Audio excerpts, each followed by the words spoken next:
So, hi, I'm Alan. I'm co-founder of Neptune, which is what I will be talking about in the course of this presentation.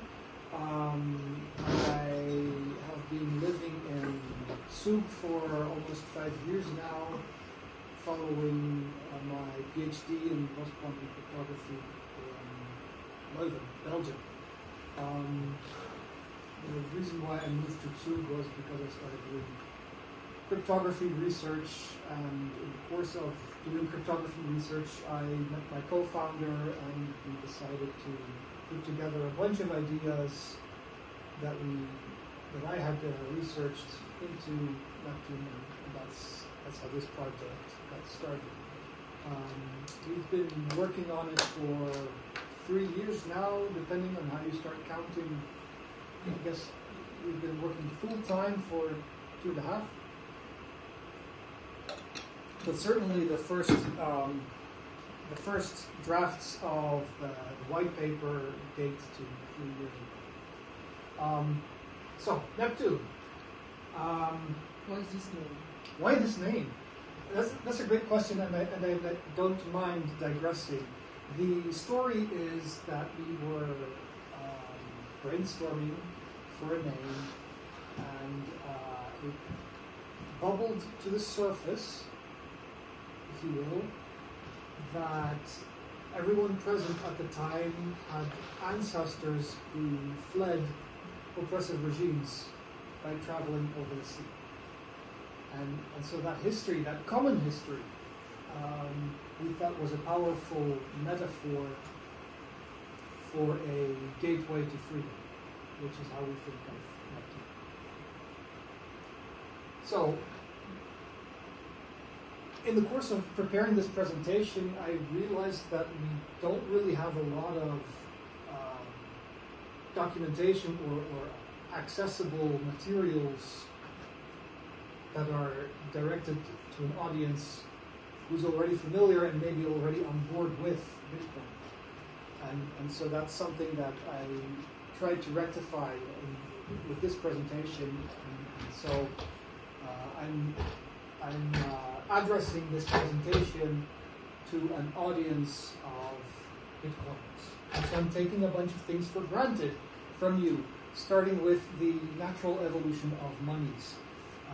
This picture should be familiar to you if you are a Bitcoiner, but just in case you aren't, the very incorrectly summarized story of human economics is that back in the old days we would use stones as money. This is a picture of rice stones from the lovely island of Yap. And then we decided that stones aren't good money, and so we switched to gold and silver. And then we decided that, well, actually we didn't decide, other people decided for us that fiat money was going to be better money, and we've been stuck with that pretty much since. But now there's a new kid on the block. His name is Bitcoin, and Bitcoin is going to displace fiat, just like fiat money displaced gold as money, just like gold as money displaced its predecessors. And what I want to convince you about, besides the fact that I dropped my clicker, is that this world, however likely it is strictly less likely than this world, which is the same evolution, except the future is slightly more encompassing. The future in this second world is some cryptocurrency displaces fiat money. And since some cryptocurrency includes Bitcoin, this world is contained in this world. The point is that the second world also contains other worlds. So it's strictly more likely. And you might say, well, do I really care about that epsilon of probability that it's not Bitcoin but some other cryptocurrency? And, well, maybe you can rest comfortably with your belief that that probability really is epsilon, but maybe you want to think a little bit about how big that probability might be for instance, in light of Bitcoin's deficiencies. And there are some. But first, let me list Bitcoin's advantages. And I'm not looking at the advantages compared to fiat money and taking those for granted. I'm looking at Bitcoin's advantages compared to competition in the form of alternative cryptocurrencies. And so I came up with this list, and it might not even be exhaustive, but it's a pretty good list to start off with. Bitcoin was there first, and it has the network effect. Anybody who accepts cryptocurrencies as payment necessarily also accepts Bitcoin, otherwise they just don't know what they're doing. The number of nodes on the Bitcoin network is not measurable in the tens or in the hundreds. It's measurable in the thousands, if not tens of thousands. That makes it very difficult to stop because there's just no central point of failure, no central point to apply pressure to make it adapt to your wishes. The decision process by which the protocol is updated does not have a single centralized authority. And that makes it a very conservative protocol, which is a very nice feature to have if it's going to secure my life savings going forward into the future. If I want to participate in the Bitcoin network, the cost of operation is rather slim. And for transaction throughput, I use the symbol infinity because transaction throughput is a misleading metric chiefly used by people who want to make Bitcoin look bad. The fact of the matter is that Bitcoin's transaction throughput is infinite because it has the Lightning Network, and the people who use this metric to make Bitcoin look bad typically want to make their alternative coin look good, even though it almost never has a Lightning Network, and so it doesn't even come close. There is such a thing as an on-chain transaction throughput capacity, but you have to take the off-chain transaction throughput capacity into account as well. And that's certainly a feature where Bitcoin excels. So those are the advantages, but Bitcoin also has a few disadvantages and drawbacks. And some of these disadvantages are simultaneously advantages. Starting with conservatism, it makes it very difficult to adapt Bitcoin to changing environments, and sometimes those adaptations are necessary. Bitcoin does not have meaningful smart contracts, and sometimes you want your contracts to be capable of deciding more important things than just money. Bitcoin addresses, except for page-to-script hash and page-to-pubkey hash, they are not quantumly secure, and even those, if you want to spend the Bitcoins embedded behind those hashes, you'll need to publish a quantumly insecure public key at some point. Bitcoin does not have privacy on mainnet, on layer 1. It has privacy on Lightning, yes, but you cannot really use Lightning for big transactions.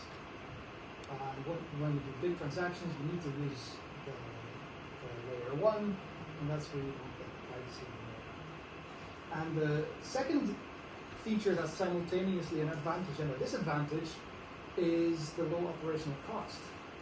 Yes, I can run Bitcoin on my Raspberry Pi on the left, but I still need a Raspberry Pi, and even that Raspberry Pi still needs a solid-state drive of 4 terabytes. Now, I'm willing to donate a Raspberry Pi and a solid-state drive of 4 terabytes to the Bitcoin network, but not everyone is. But if you could run a full node on your smartwatch, on your toaster, on the key fob with which you open your car, so many more people would be willing to donate a little bit of hardware to support the Bitcoin network. All right. So of these 5 deficiencies that we've identified on the right, conservatism is the most difficult to address. and I really don't have a plan for achieving that goes far beyond saying what it is and how it informs our thinking. And in our eyes, the conservative nature of Bitcoin is a tragedy, because it's simultaneously the result of its success, having achieved escape velocity in terms of grassroots support and decentralized governments, which makes it the protocol ossified. It's very difficult to update, and that's a good thing, because everybody who wants to accommodate Bitcoin knows the protocol. That protocol is not going to change, and so there's very little adoption difficulties.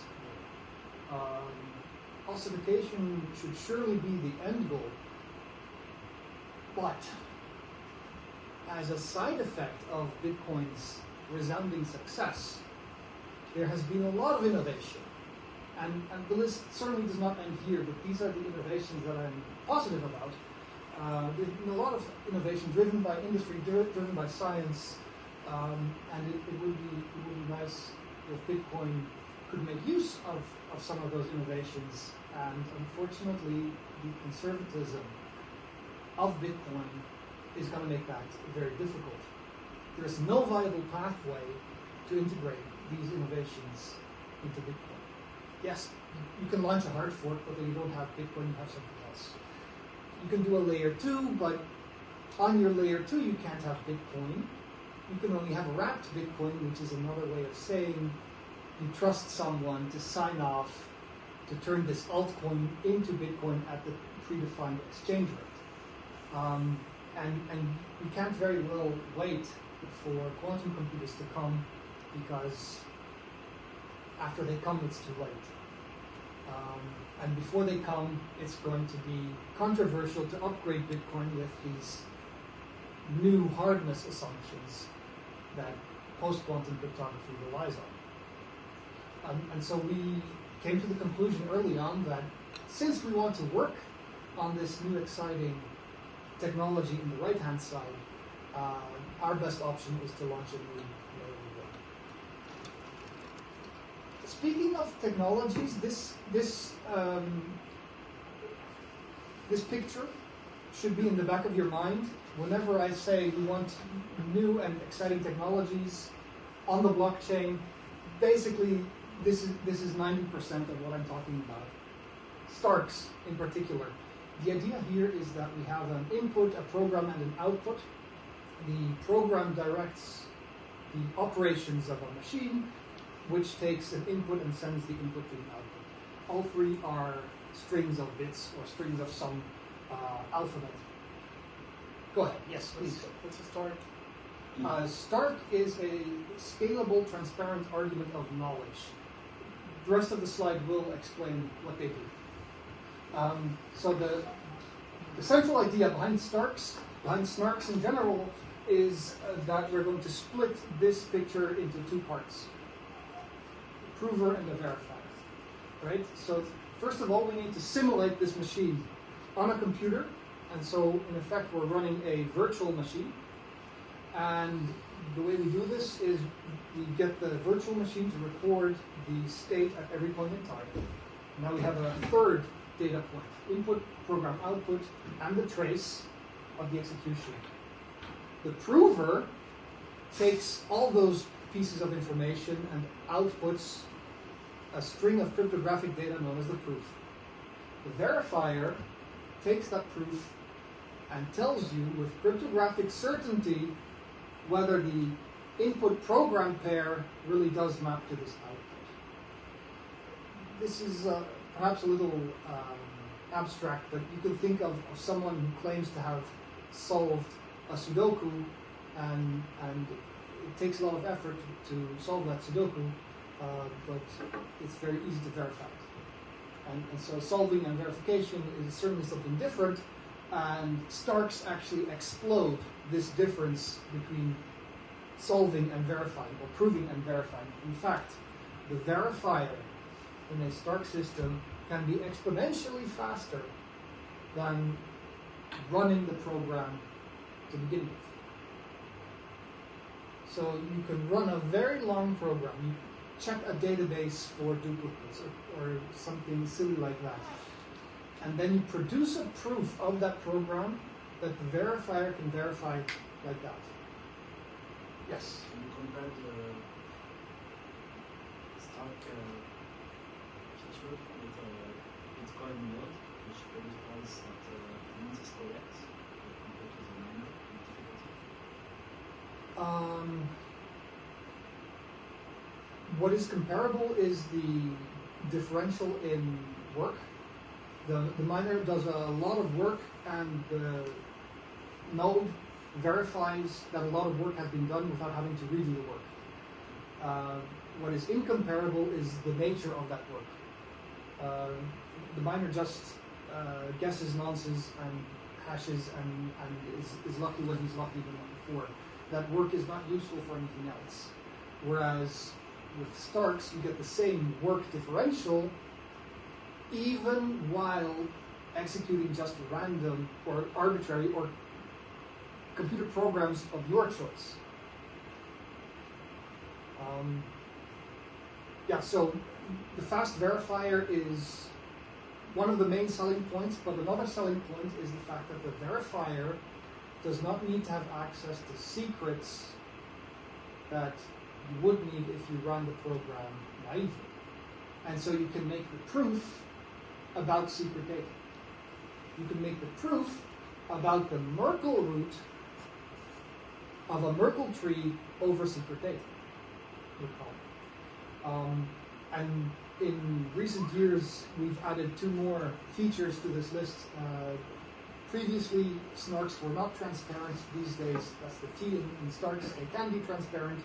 And also previously, they were not secure against quantum computers. These days, they can be. And so this is one of the key technologies that we want to have in blockchains, because they make verification easy. They make verification cheap. And that's the whole point of running a node.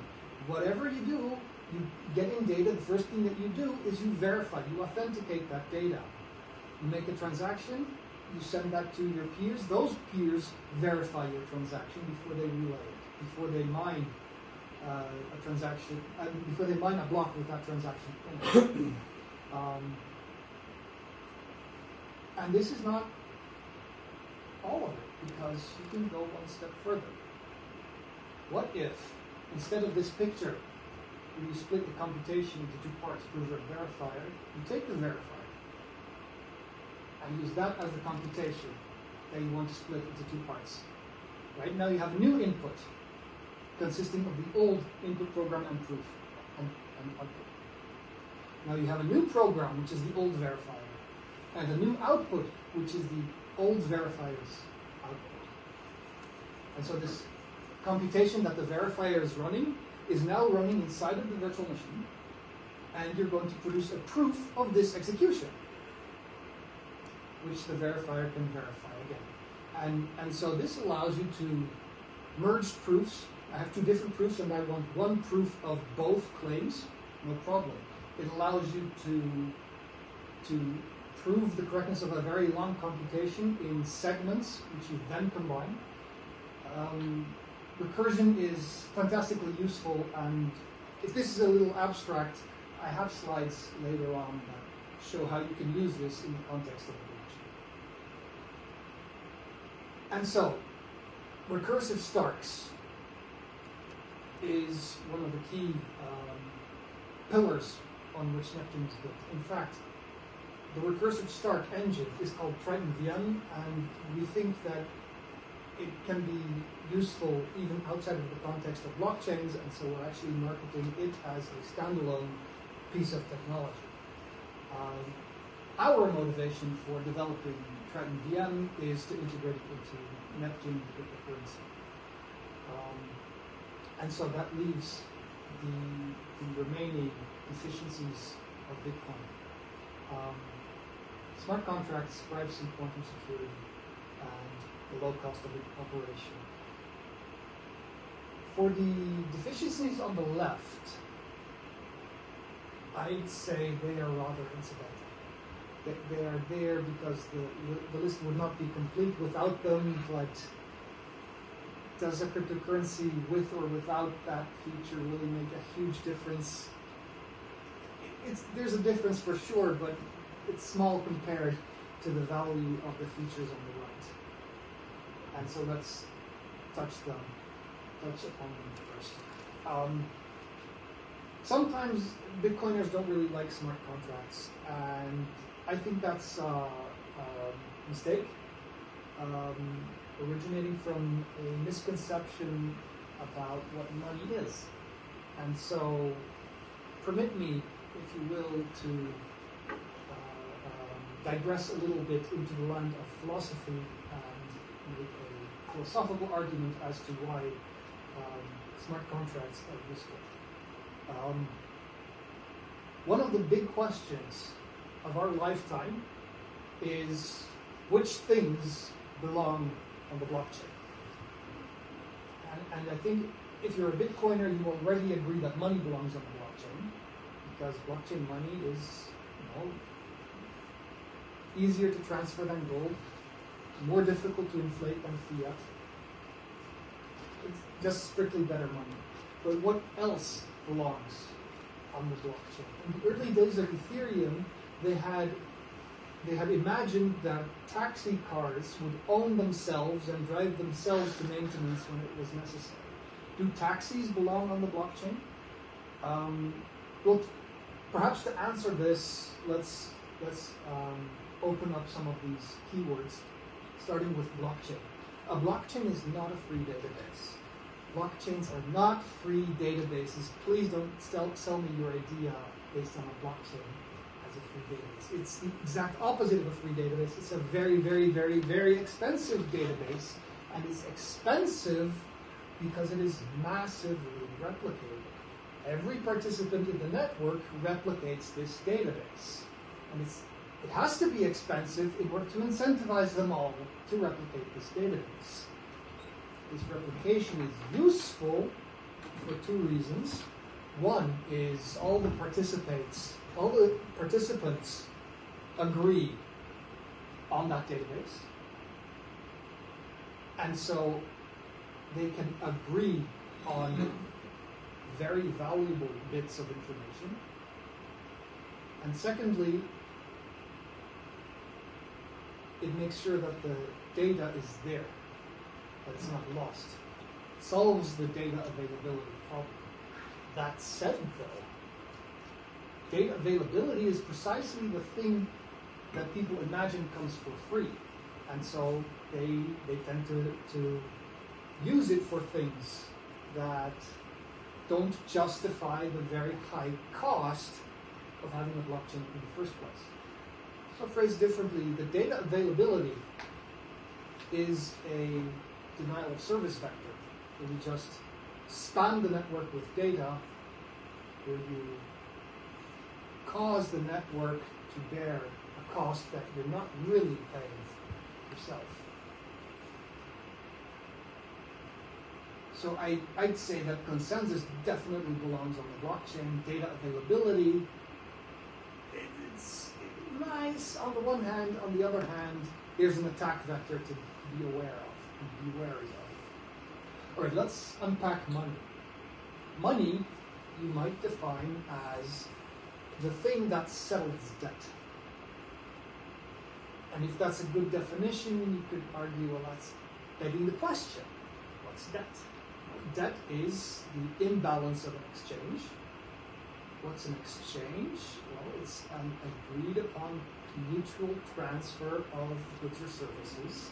And the point is that the agreement is the key thing. Or a little more formally, the contract is the key feature that makes an exchange into an exchange. Contracts are inherently logical. They consist of clauses. Usually a conjunction of clauses, sometimes a disjunction inside. But contracts typically also depend on real-world data. And once again, this is where people make a mistake and they imagine that the blockchain can be made aware of real-world facts. It can't. The blockchain can have authenticated sensors into the real world. Those sensors will just report back on whatever they are fed. Garbage in, garbage out. And so if your blockchain is aware of real-world data, that itself is a vector for exploit. You trick the blockchain into believing something that's just not true about the real world. Now, I think the detractors of smart contracts, they correctly recognize the attack vector, and they fail to understand, or they fail to realize that most of the time disputes happen not about facts living in the real world, but about interpretations of contracts. But for the logical nature of the contract, there is no attack vector, or at least not that I have identified. So I'd say below inherently logical and consensus, that's where we draw the line for what does and does not belong on the blockchain. So there is room for smart contracts, there's just no room for real-world data. And that gives rise to the following principle. Off-chain, we keep execution, data, state. On-chain, we keep commitments, and we use the chain for resolving disputes.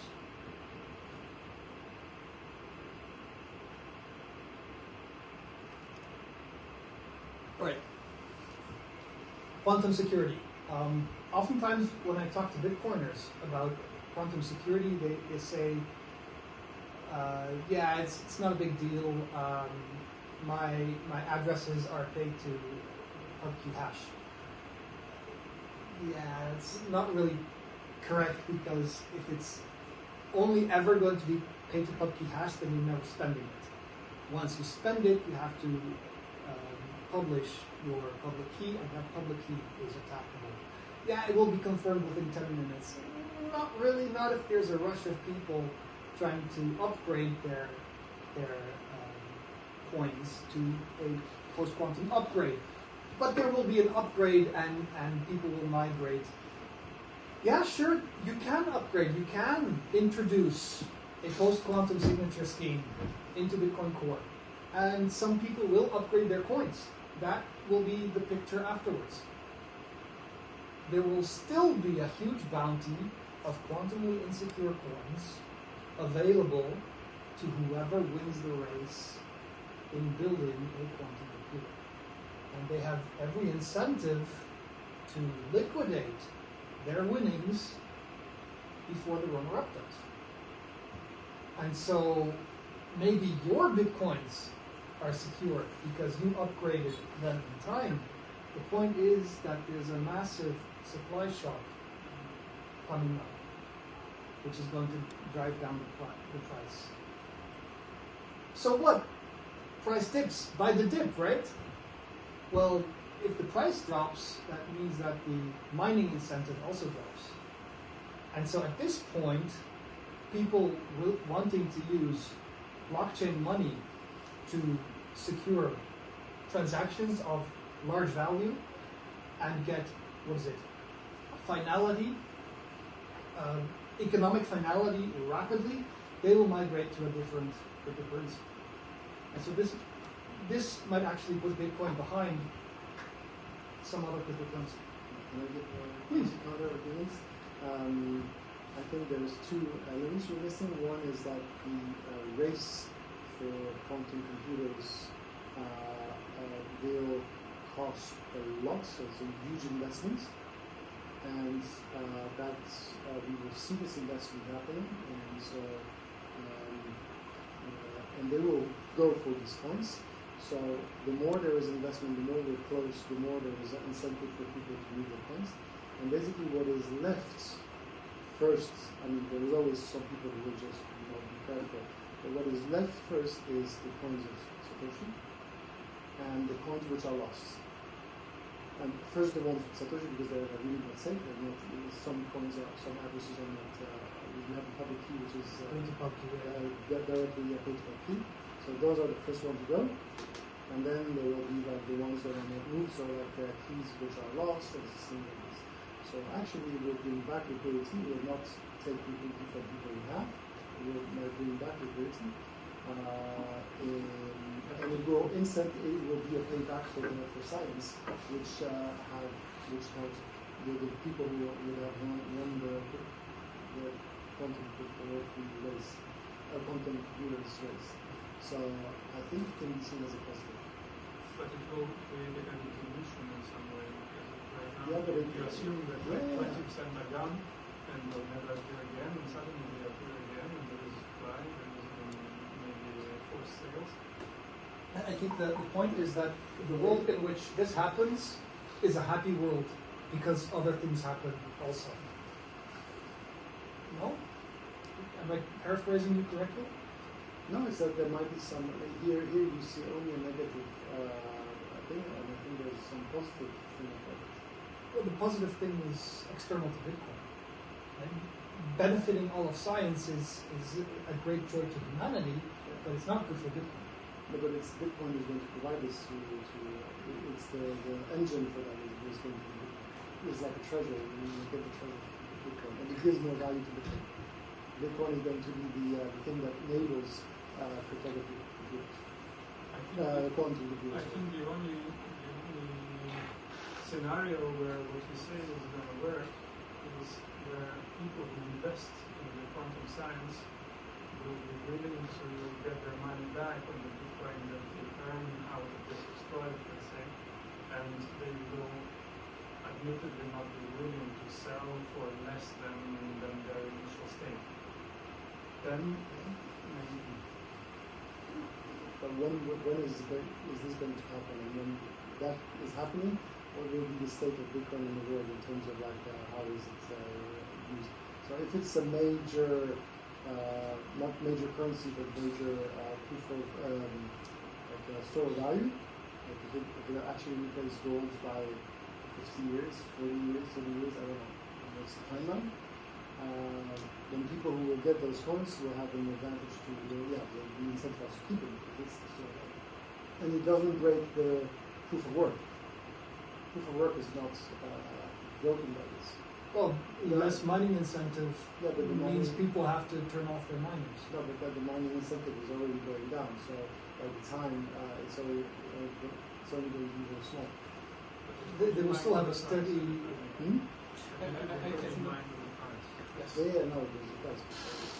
They still have a steady stream of fees, which is what's incentivizing to keep their miners on. Exactly. But if the price drops, that incentive disappears and they'll turn off their miners. Some of them will. Not all, but that's we saw it's really resilient. So I'm not afraid of it. And proof of work as itself, the technology of proof of work is not affected by this. Maybe something that will be important is that you can say, I will not be afraid of this because you know how the technology works, but probably a big portion of the people who's going to be using Bitcoin in the future doesn't really understand this. And this is going to be freedom. Yeah, but for me it's very oriented by the price of Bitcoin, and the other things is the quantum computer. The day you have the ability to break the private key from the old Bitcoin address, maybe you have the possibility to break a lot of user password for many email address or many other things. And for me, maybe the day you have the possibility to make that, why you start to attack Bitcoin first, or you don't go to find the code for the nuclear missile from the Russian or American. For me, it's the day you have this power, why you start with Bitcoin. Militaries don't really have a use for public key cryptography. They use symmetric cryptography, and symmetric cryptography continues to be resilient in the face of quantum computing. Okay. Your connection with your bank is authenticated via symmetric key cryptography. It's only the browser that uses public key cryptography. yes, you can hijack certificates with a quantum key. You can forge emails that look authentic based on the headers with a quantum computer, but you will not be able to crack passwords because passwords are hashed using signature. Yes. I think this really bad world scenario could happen when the entity which is investing a little bit in the quantum computer and is bringing the whole thing that you just explained is in parallel owning a massive part of the mining computing power, which would eventually bring other miners to shut down, and which will bring this entity in conjunction of the quantum computer and their mining power to eventually get the 51%. I don't see why the quantum computer builders would be in possession of a large